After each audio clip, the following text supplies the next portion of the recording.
മോഡലിംഗിന്റെ മറവിൽ മനുഷ്യക്കടത്തും സെക്സ് റാക്കറ്റും നടത്തിയ കേസിൽ അറസ്റ്റിലായ അലീനയുടേത് എന്ന് പറയുന്ന ശബ്ദ സന്ദേശം വീണ്ടും പുറത്ത്. ഇടനിലക്കാരുമായി തുക പറഞ്ഞുറപ്പിക്കുന്നത് സൂചിപ്പിക്കുന്നതാണ് ശബ്ദ സന്ദേശം. കേസിലെ 5-ാം പ്രതിയായ റഹ്മത്തിനെ കുറിച്ചും ഇതിൽ പരാമർശമുണ്ട്. അല്ല, ഞാൻ പറഞ്ഞു ഓൾറെഡി ഞാനുണ്ടെന്ന്. പക്ഷെ ഞാനില്ല പറഞ്ഞോണ്ട് റഹ്മത്തിൻ്റെത് ഓക്കെ ആക്കിയതാ. ഇപ്പം ചേച്ചിക്ക് 1000 കൊടുത്തിട്ട് 1 ഷോട്ടിന്റെ പൈസ വാങ്ങിയാൽ 10K, പിന്നെ 400 രൂപ എക്സ്ട്രാ തന്നാലും 10K നൈറ്റിന്റെ പൈസ ആവണുള്ളൂ.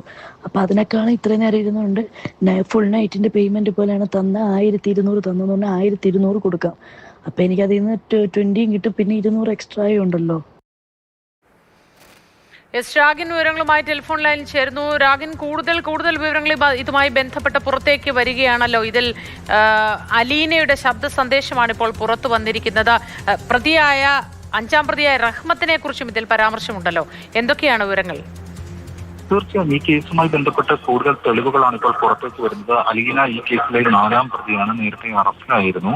അതിനുശേഷമാണ് അലീനയുടേതായി പറയുന്ന ഒരു ശബ്ദ സന്ദേശം കൂടി വീണ്ടും പുറത്തേക്ക് വരുന്നത്. ഈ സംഘത്തിന്റെ ഒരു മോഡസ് ഓഫ് ഓപ്പറandi എന്ന് പറയുന്ന കാര്യങ്ങളിൽ വ്യക്തതയുണ്ടായിരുന്നു പോലീസിനെ സംബന്ധിച്ചിടത്തോളം. അതിൽ ഓരോ തവണയും യുവതികളെ ലൈംഗിക ചൂഷണത്തിന് വിധേയമാക്കുമ്പോൾ 25,000-ഓളം രൂപയാണ് കിട്ടിയിരുന്നത്.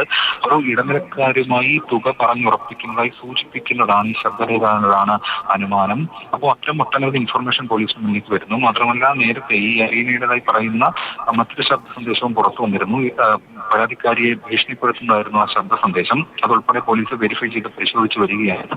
ഇതിൽ ഈ കേസിലെ 5-ാം പ്രതിയായിട്ടുള്ള റഹ്മത്തിനെ കുറിച്ചും പരാമർശമുണ്ട്. റഹ്മത്ത് നിലവിൽ വിദേശത്താണ് എന്നതാണ് പോലീസ് പറയുന്നത്. അപ്പോൾ ഇത്തരം ഇൻഫർമേഷൻസ് ആണ് ഇപ്പോൾ പോലീസിന് മുന്നിലേക്ക് വരുന്നത്. ഇതിൽ കൂടുതൽ അറസ്റ്റ് ഉണ്ടാകും എന്നതാണ് പോലീസ് സംഘം ഇപ്പോൾ വ്യക്തമാക്കുന്നത്.